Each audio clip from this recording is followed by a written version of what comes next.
تو اس ہستی کا نام جو ہے وہ حسن ہی ہے، اور حسن بن علی۔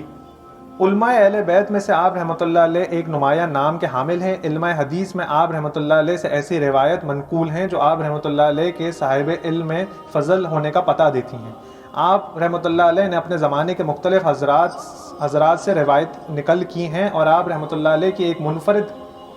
نوعیت کی خاصیت ہے کہ آپ رحمۃ اللہ علیہ کی تمام تر روایت صرف اور صرف اہل بیت سے منقول ہیں۔ چنانچہ آپ رحمۃ اللہ علیہ نے اپنے والد گرامی حضرت امام حسن رضی اللہ تعالیٰ عنہ اور عبداللہ بن جعفر سے روایت نقل کی ہیں، جیسا کہ آپ رحمۃ اللہ علیہ نے اپنی چچا زاد بہن فاطمہ بنت حسین رضی اللہ تعالیٰ عنہ، جو کہ اپنے زمانے کی بہت بڑی عالمہ ہونے کے ساتھ ساتھ آپ رحمۃ اللہ علیہ کی اہلیہ بھی ہیں، سے بھی روایت لی ہیں۔ آپ رحمۃ اللہ علیہ کا شمار تابعین کے عظیم المرتبت زمرہ میں ہوتا ہے، جن کی صداقت و علم پر امت کو ہر دفعہ جوڑا اور اعتماد میں رکھا۔ روحانیت میں بھی آپ رحمۃ اللہ علیہ اعلیٰ مقام پر فائز تھے۔ آپ رحمۃ اللہ علیہ کا دل اللہ کی ذات اعلیٰ سے جڑا ہوا تھا، یعنی آپ رحمۃ اللہ علیہ کو اعلیٰ درجے کا تعلق حاصل تھا، اور صفات عبادت و شکر میں بھی آپ رحمۃ اللہ علیہ ممتاز حیثیت رکھتے تھے۔ آپ رحمۃ اللہ علیہ صاحب تقویٰ و زاہد ہونے کے ساتھ ساتھ باروب شخصیت بھی تھے، اور لوگوں کی نظر میں آپ عظیم و شان انسان، سردار اور صاحب فضل و کمال ہستی تھے۔ حسن اخلاق میں آپ رحمۃ اللہ علیہ اپنے والد ماجدہ امام حسن بن علی رضی اللہ تعالیٰ عنہ کے سچے جانشین تھے۔ نسبی فقر و غرور کا ادنی شعبہ بھی نہ تھا۔ جو احادیثیں حضرت امام حسن رحمۃ اللہ علیہ سے روایت ہیں، ان سب کی سند ان کے والد اور دادا سے ملتی ہیں۔ چند احادیث جو ان سے روایت ہیں وہ ہیں کہ اللہ کے رسول صلی اللہ علیہ وسلم نے فرمایا، اپنے مسلمان بھائی کو خوش کرنا بھی مغفرت کا ایک سبب ہے۔ ایک دوسری روایت جو ان سے آگے ہم تک پہنچی ہے، اس میں اللہ کے رسول صلی اللہ علیہ وسلم نے فرمایا کہ جو شخص فرض نماز کے بعد آیت الکرسی پڑھتا ہے وہ اگلی نماز تک اللہ تعالیٰ کی ذمہ داری میں رہتا ہے۔ آپ رحمۃ اللہ علیہ کو عربی ادب کے ذوق کا بھی حصہ نصیب تھا، اور پھر اس میں آپ رحمۃ اللہ علیہ کو ذوق شاعری بھی حاصل تھی۔ آپ رحمۃ اللہ علیہ اپنے زمانے میں اپنے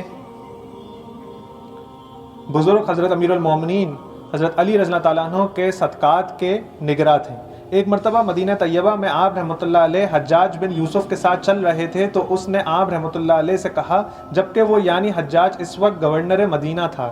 حسن، حضرت علی رضی اللہ تعالیٰ عنہ کے صدقات کی نگرانی کے لیے تم اپنے چچا عمر بن علی کو بھی اپنے ساتھ شامل کر لو، تو وہ تمہارے چچا ہیں اور افراد اہل بیت میں سے ہیں۔ امام حسن رحمۃ اللہ علیہ نے اسے فرمایا، میں حضرت علی رضی اللہ تعالیٰ عنہ کی طرف سے عائد کردہ شرط میں کوئی تبدیلی نہیں کر سکتا، اور نہ ہی ان کے صدقات کی نگرانی میں ایسے شخص کو داخل کر سکتا ہوں جسے انہوں نے خود شامل نہ کیا ہو۔ اس پر حجاج بن یوسف بگڑ گیا اور کہنے لگا، پھر میں اسے زبردستی شامل کروں گا۔ حضرت حسن اس وقت تو خاموش ہو گئے، لیکن پھر کسی وقت مدینے سے سیدھا دمشق شام خلیفہ وقت عبد المالک بن مروان کے پاس چل دیے۔ وہاں ان کے دروازے پہ جا کے اجازت کے انتظار میں کھڑے تھے کہ یحییٰ بن ام الحکم بھی وہاں آ گئے۔ انہوں نے آپ رحمۃ اللہ علیہ کو سلام کیا اور آنے کی غرض دریافت کی۔ آپ رحمۃ اللہ علیہ حجاج کے ساتھ پیش آنے والا سارا ماجرا سنا دیا۔ وہ کہنے لگے، میں تم سے پہلے اندر چلا جاتا ہوں، تم میرے بعد آنا اور پھر اپنی یہ ساری بات خلیفہ کو بتانا، پھر دیکھنا کہ انشاءاللہ میں اس سلسلے میں کیسے تمہاری مدد کرتا ہوں۔ یہ کہہ کے یحییٰ بن ام الحکم اندر چلے گا اور ان کے پیچھے آپ رحمۃ اللہ علیہ بھی داخل ہوئے۔ جب آپ رحمۃ اللہ علیہ جا کر بیٹھے تو عبد المالک بن مروان نے آپ رحمۃ اللہ علیہ کو خوش آمدید کہا اور بہت احسن انداز میں آپ رحمۃ اللہ علیہ کی خیر خیریت دریافت کی۔ امام حسن کے سر اور داڑھی کے بال جلدی سفید ہو گئے تھے۔ یہ سفیدی دیکھ کر وہ آپ رحمۃ اللہ علیہ سے مخاطب ہوئے، ابو محمد تمہیں تو جلدی بڑھاپا آ گیا ہے۔ یہ سنتے ہی یحییٰ بن ام الحکم نے جھٹ سے عبد المالک سے کہا، خلیفہ انہیں کیسے بڑھاپا نہ آئے؟ اہل عراق کے مطالبوں نے انہیں بوڑھا کر دیا ہے کہ ہر سال ان کے کئی قاصد ان کے پاس آتے ہیں جو انہیں خلافت و حکومت کی دعوت دیتے ہیں کہ ہم آپ کو اپنا خلیفہ و حکمران دیکھنا چاہتے ہیں۔ یحییٰ کے اس جواب پر آپ رحمۃ اللہ علیہ کو بہت دکھ ہوا۔ آپ رحمۃ اللہ علیہ نے اس کے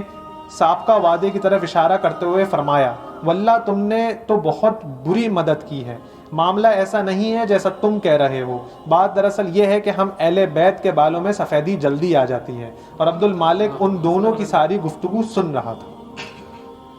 عبد المالک امام حسن رحمۃ اللہ علیہ کی طرف متوجہ ہو کر کہنے لگا، ابو عبداللہ کوئی بات نہیں، آپ جس کام کے لیے تشریف لائے ہیں بیان کیجیے، میں آپ کی حاجت پوری کروں گا۔ اس پر آپ رحمۃ اللہ علیہ نے اسے حجاج کی دھمکی کے متعلق آگاہ کیا۔ عبد المالک نے کہا، وہ یہ نہیں کر سکتا، پھر اپنے کاتب کو بلوا کر دھمکی آمیز خط لکھوایا جس میں اسے اس حرکت کے باز آنے کا حکم جاری کر دیا۔ اس کے بعد عبد المالک نے آپ کو تحائف دے کے نہایت اعزاز و کرم کے ساتھ واپس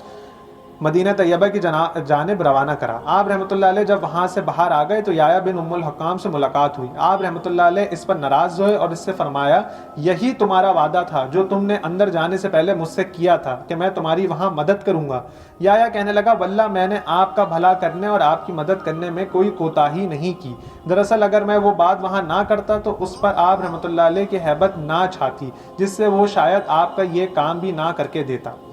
اب تو میں دیکھ رہا تھا کہ میری اس بات کے بعد وہ تم سے اچھا خاصا مروب ہوا بیٹھا تھا۔ یہ وہ سارے حضرات ہیں کہ جن کا آج سے ذکر شروع کیا گیا ہے کہ جن کی زندگیوں میں مشکل، اذیت، ظلم، تشدد کے علاوہ کچھ نہیں، صرف جو کچھ ہیں وہ تکلیفیں ہیں۔ صرف ظالم بادشاہ جیسے واقعات سنائیں کہ عبد المالک جیسے ظالم بادشاہ اور پھر ہشام بن اسماعیل جیسے وہ گورنر مدینہ کہ جنہوں نے ظلم کے علاوہ کچھ نہیں کرا، منافقت انتہا کے اوپر، اور جہاں اتنی بڑی شخصیت جو امام حسن رضی اللہ تعالیٰ عنہ کے صاحبزادے ہوں، وہ اتنی بڑی شخصیت کہ وہ روحانیت کے اس منبر پہ فائز ہوں کہ جہاں پہ وہ اگلے کا دل و دماغ پڑھنا جانتے ہوں، اس کے بعد وہ اس کی منافقت کو برداشت کر رہے ہیں اور اس کے بعد اس کو سادگی سے جواب دے کے خود رخصت ہو رہے ہیں، اور وہ بار بار اپنے دربار میں بلا کے ان کی تذلیل کرنے کی کوشش بھی کر رہا ہے، ان کو کوڑے مارنے کی بھی کوشش کر رہا ہے۔ مدینہ طیبہ میں آنے والی حکومت میں جن لوگوں نے اپنے آپ کو خلیفہ تسلیم کرا، ان کو صرف جو ڈر اور خوف تھا وہ یہ تھا کہ وہ بار بار مدینہ کے گورنر کو ہشام بن اسماعیل کو خط بھیجتے تھے کہ بھائی دھیان سے رہنا، یہ ان کے بیٹے امام حسن رضی اللہ تعالیٰ عنہ کے بیٹے حضرت حسن کہیں ایسا نہ ہو اپنی خلافت کے لیے لوگوں کو جوڑ کے بیعت لے لیں اور ہم مشکل میں آ جائیں۔ اور یہی واقعہ جو ہے وہ ابھی ہم نے پڑھا کہ جی یہ عراق گئے تھے، صرف ڈر و خوف اتنا تھا کہ ایسا نہ ہو کہ امام حسن رضی اللہ تعالیٰ عنہ کے بیٹے حسن رحمۃ اللہ علیہ جیسے ہی مدینے سے باہر نکلتے تھے ان کے پیچھے دستہ فوج لگا دی جاتی تھی کہ ایسا نہ ہو کہ یہ جو ہیں کہیں پہنچیں اور وہاں کے لوگ ان کے ہاتھ پہ بیعت لے لیں کہ آج سے آپ ہمارے امیر المومنین ہیں۔ تو ڈر و خوف اتنا زیادہ تھا۔ اس ہستی سے سیکھنے کی یہ ہے کہ آل ہماری جہاں دیکھ رہے ہیں کہ سب لوگ ٹوٹ گئے، جو بڑے ہیں ان کی شہادتیں ہو گئیں، چچا کی شہادت دیکھ لی، باپ کی شہادت دیکھ لی، دادا کی شہادت دیکھ لی، نظام ہمارے ہاتھوں سے نکل چکا ہے، اب ہمارے ہاتھ میں کوئی حکومت نہیں ہے، کوئی نظام خلافت ہمارے ہاتھ میں نہیں ہے، اب جو امیر المومنین ہے ہی نہیں، جو خلیفہ بیٹا ہے وہ جھوٹا ہے، وہ اس خاندان اور اس سال سے ہے کہ جہاں جھوٹ کے علاوہ کچھ مبنی نہیں ہے۔ مگر اس کے بعد بھی نہ اس کی بیعت کری جا کے، بلکہ اس کو ہیبت اور خوف میں رکھنا کہ تم زندگی بھر گھبراتے رہو گے کہ جب تک میں زندہ رہوں گا تمہیں ہر دن یہ ڈر رہے گا کہ ایسا نہ ہو کہ آج میں اپنی خلافت کا اعلان کرتا ہوں۔ اپنی شخصیت کو اتنا قداور بنایا ہوا تھا کہ باپ جا چکے دنیا سے، چچا جا چکے دنیا سے، دادا جا چکے دنیا سے، اب پیچھے پشت پر کوئی نہیں کھڑا، پشت پر میں خود ہی موجود ہوں، مگر پھر بھی آگے دشمن کو جو بادشاہ وقت ہے اس کو اتنا خوف دیا ہوا، اتنی پریشانیاں دیا ہوا کہ وہ ہر وقت دستے فوج ان کے پیچھے لگا کر رکھو، گورنر ان کے پیچھے لگا کر رکھو، پورے نظام کی جتنی مشینری ہے وہ ان کے خلاف رکھو، اور اس ٹینشن میں بیٹھا رہو کہ واللہ عالم یہ کس دن ہماری حکومت گرا دیں۔